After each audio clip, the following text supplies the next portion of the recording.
البتہ یہ ہے کہ اس واقعے کی جو یادگار ہے اس میں کوئی شک نہیں ہے کہ اس نے مسلمانوں میں سے ایک گروہ کے دل میں قربانی اور شہادت کا جذبہ بہت پیدا کیا، اس میں کوئی شک نہیں۔ اور جس طریقے سے کہ عاشورہ محرم میں یاد منائی جاتی ہے، جس طریقے سے اس نے اہل تشیع کے اندر قربانی کا جذبہ بے انتہا پیدا کر دیا، اگرچہ وہ جذبہ بروئے کار نہیں آتا، اس لیے کہ ان کے ہاں یہ عقیدہ ہے، یہ طے ہے کہ جب تک حضرت مہدی ظاہر نہیں ہوں گے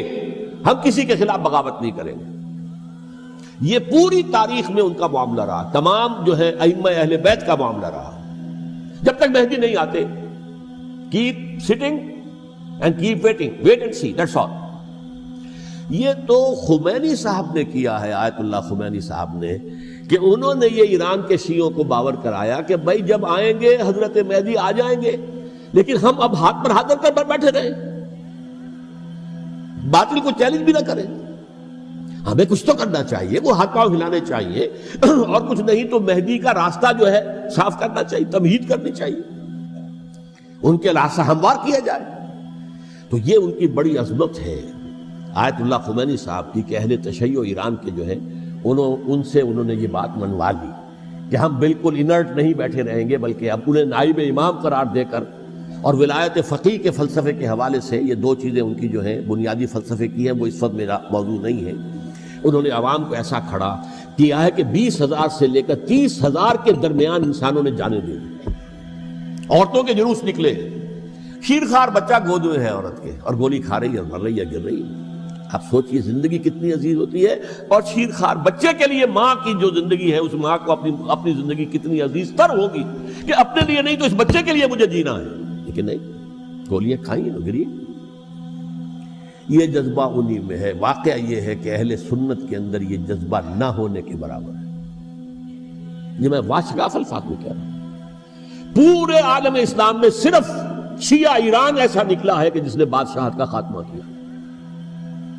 باقی سعودی عرب میں بادشاہت بیٹھی ہوئی ہے، ڈٹ کر بیٹھی ہوئی، اربوں ڈالر کا ایک ایک محل بنتا ہے ان بادشاہوں کا، اور سنی سن ہے، سن، کوئی حرکت نہیں۔ وہ تو اب جو حرکت ہو رہی ہے وہ اینٹی امریکن حرکت ہے جو ہو رہی ہے، وہ در حقیقت وہ مسئلہ بالکل دوسرا ہے جو اس وقت ہو رہا ہے، لیکن یہ کہ عالم اسلام میں کوئی تحریک ایسے نہیں اٹھی۔ یہ اہل تشیع میں ہے جو بالکل استثنائی بات ہے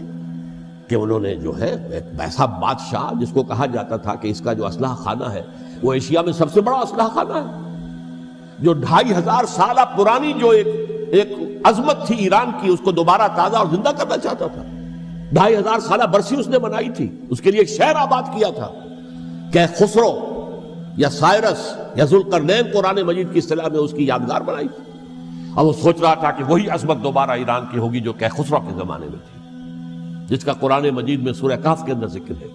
مشرقی فتوحات، مغربی فتوحات، شمالی فتوحات۔ تو وہ بادشاہ ہے، اس کو بھاگنا پڑا ہوا قربانی کی وجہ سے۔ تو یہ جو ہے واقعہ کربلا نے، اس میں کوئی شک نہیں ہے کہ ایک ایسی مشعل روشن کی ہے جس کو کہ ہر شخص کو دیکھنا چاہیے۔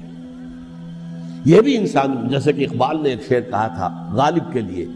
فکر انسان پر تیری ہستی سے یہ روشن ہوا ہے، پرے مرغ تخیل کی رسائی تاک ہو جا۔ تو فکر انسان پر حضرت حسین کی قربانی سے یہ واضح ہوا ہے کہ انسان کس حد تک جا سکتا ہے قربانی دینے کے لیے۔